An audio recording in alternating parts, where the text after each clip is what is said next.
Opa, tudo bem? Eu sou o Luiz Camargo e seja muito bem-vindo. Sindicalistas vinculados à CUT estão fazendo reuniões por todo o Brasil planejando ações nas ruas.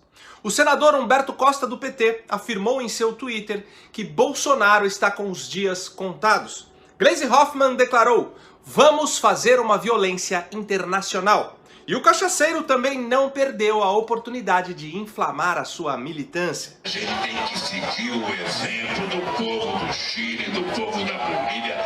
A gente tem que resistir. Não é resistir. Na verdade, é lutar. É atacar e não apenas se defender. O lulopetismo quer promover no Brasil os mesmos atos terroristas que vêm abalando o Chile e o Equador. O objetivo é inviabilizar o governo Bolsonaro para a esquerda tomar de novo o poder. A queda do índio cocaleiro na Bolívia, apesar de ter sido aí uma grande derrota para a esquerda latino-americana, torna ainda mais urgente a retomada do Brasil pela alta cúpula do Foro de São Paulo. Afinal, o nosso país, além de ter sido o maior provedor, foi também o centro de toda a articulação do projeto que pretendia transformar a América Latina em um poderoso bloco de nações socialistas. Como já falei aqui, eu não estava nem aí para a soltura do Lula. O cachaceiro sairia do seu alojamento de luxo independente da decisão do STF. O problema muito maior está na soltura do Zé Dirceu. O ex-terrorista foi o cérebro por trás do maior esquema de corrupção já visto em um país democrático. E assim que saiu do cárcere, já deixou bem claro a que veio. Dizer que estou agora voltando para outra trincheira. Eu estava na trincheira da prisão. Agora estou aqui de novo na trincheira da luta. Agora não é para o Lula livre.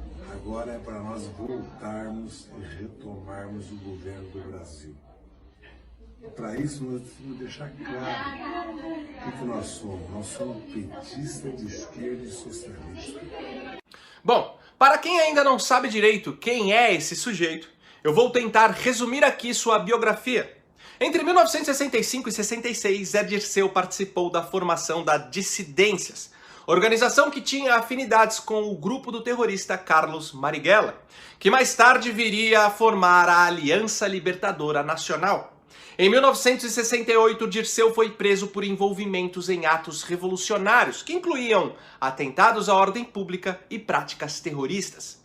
Um ano após o seu encarceramento, José Dirceu e mais 14 prisioneiros políticos foram banidos e perderam a cidadania brasileira, em troca aí do resgate do embaixador americano no Brasil, Charles Burke, que tinha sido sequestrado numa ação conjunta da Aliança Libertadora Nacional com o movimento revolucionário 8 de outubro. Depois disso, José Dirceu exilou-se em Cuba, onde estudou e fez treinamento de guerrilha. Voltou ao Brasil clandestinamente em 1971, onde morou em São Paulo e em algumas cidades do Nordeste. Depois voltou novamente para Cuba, ficando lá mais 4 anos. E quando retornou ao Brasil, fez uma cirurgia plástica para alterar sua fisionomia e também mudou de nome. Era chamado de Carlos Henrique Gouveia de Mello. Ele até chegou a se casar, omitindo para a esposa sua identidade verdadeira.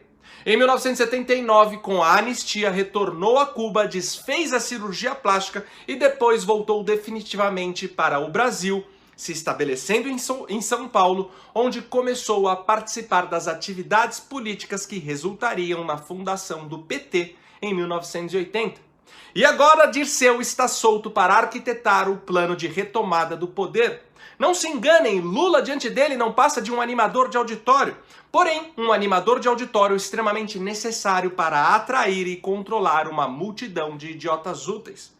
Temos que entender que o nosso legislativo e o nosso judiciário, através de uma confluência de interesses, criaram previamente as bases necessárias para a volta de um governo subserviente aos intentos do Foro de São Paulo.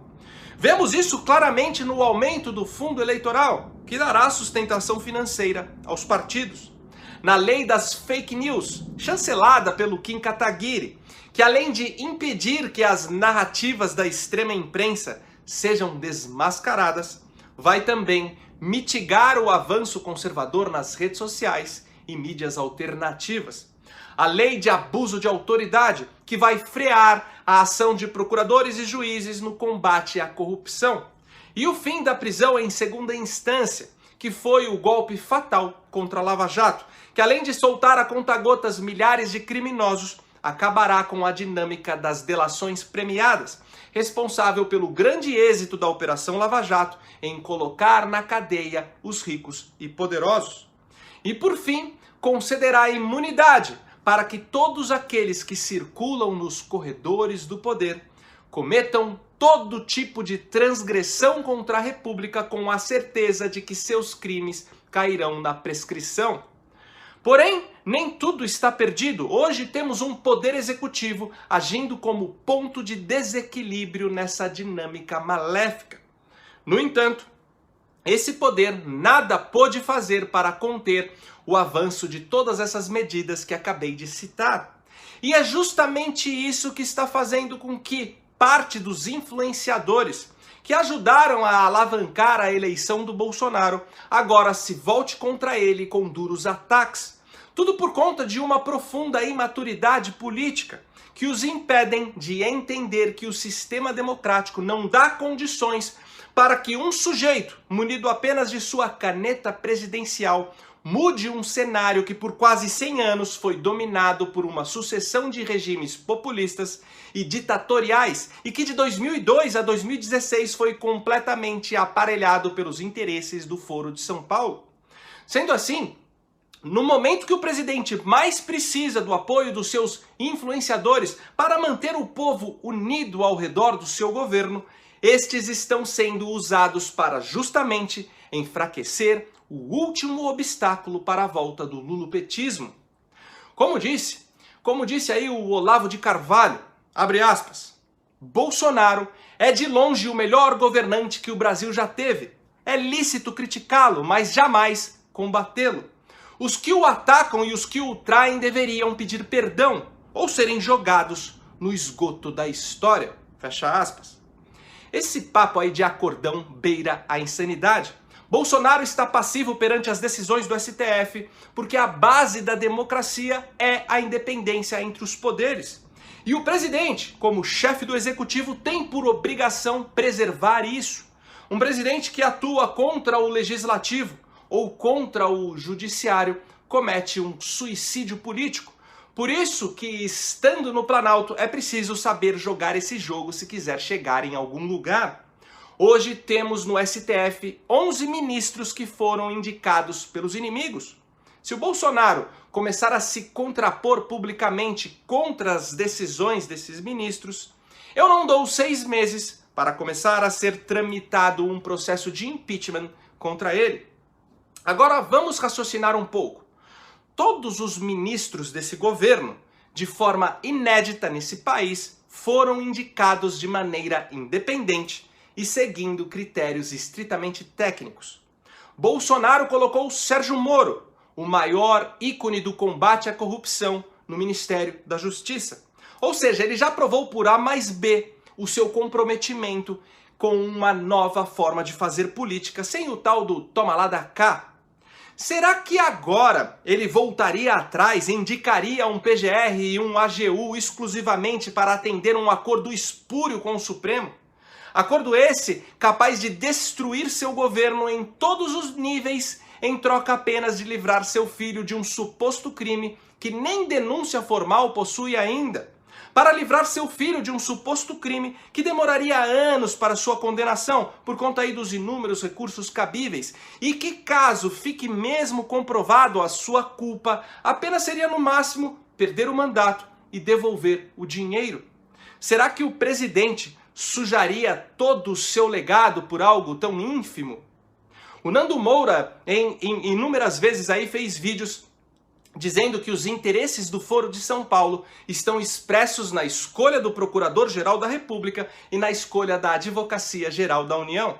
Veja bem, eu não estou aqui defendendo essas indicações, afinal Bolsonaro também comete erros, às vezes por conta de decisões equivocadas e às vezes por força do próprio sistema que se sobrepõe a ele. Mas eu te pergunto, Vamos supor aí que o PGR e o AGU fossem conservadores puro sangue. O que eles poderiam fazer concretamente para impedir o aumento do fundo eleitoral, a lei das fake news, a lei de abuso de autoridade ou a prisão em segunda instância? Se o Bolsonaro tivesse colocado Dallagnol na PGR, por exemplo, será que alguma dessas medidas não passariam no Congresso ou seriam vetadas pelo STF? Bom, a grande verdade é que todos os regimes socialistas da América do Sul foram devidamente sustentados pelas Supremas Cortes dos seus respectivos países. A nefasta ditadura do Maduro na Venezuela sobrevive até hoje por conta da judicialização do seu governo. Quando a cúpula do Foro de São Paulo começou a atuar em toda a extensão latino-americana na década de 90, o objetivo a longo prazo era o de dominar a sociedade e controlar os governos via tribunais superiores. E o nosso STF segue à risca essa dinâmica.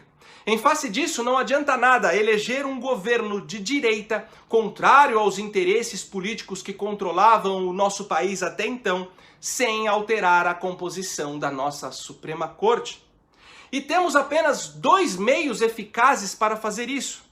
A PEC da Bengala, que como sabemos é um processo extremamente lento e cheio aí de dificuldades constitucionais, e o impeachment dos ministros.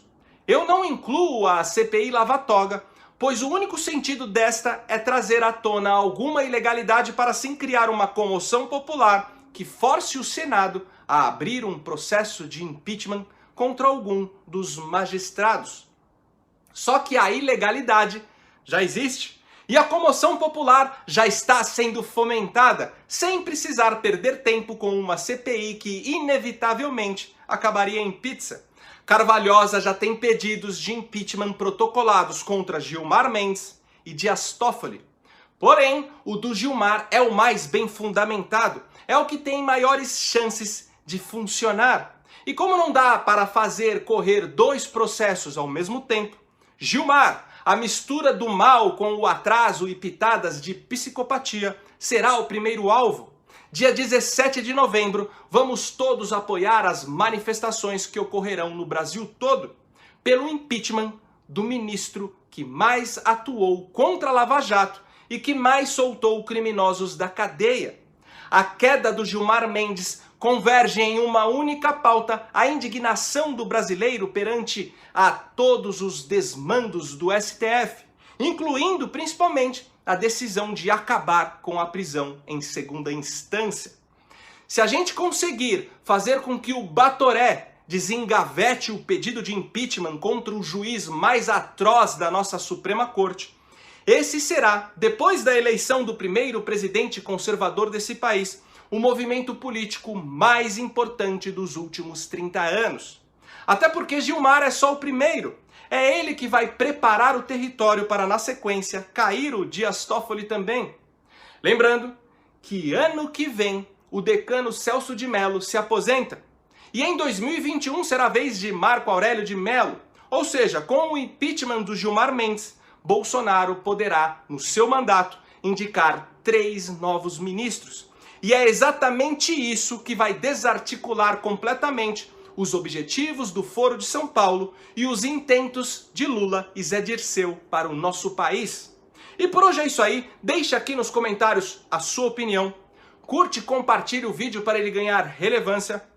Confere se você continua inscrito no canal. Confere se o sininho das notificações está ativo. E se você gosta do trabalho que eu venho fazendo e quiser ajudar a manter esse canal em plena atividade, contribuindo com qualquer valor, o link do nosso Apoia-se está aqui na descrição. Visite também a minha biblioteca, bibliotecadoluiz.com.br. Então até o próximo vídeo. Valeu!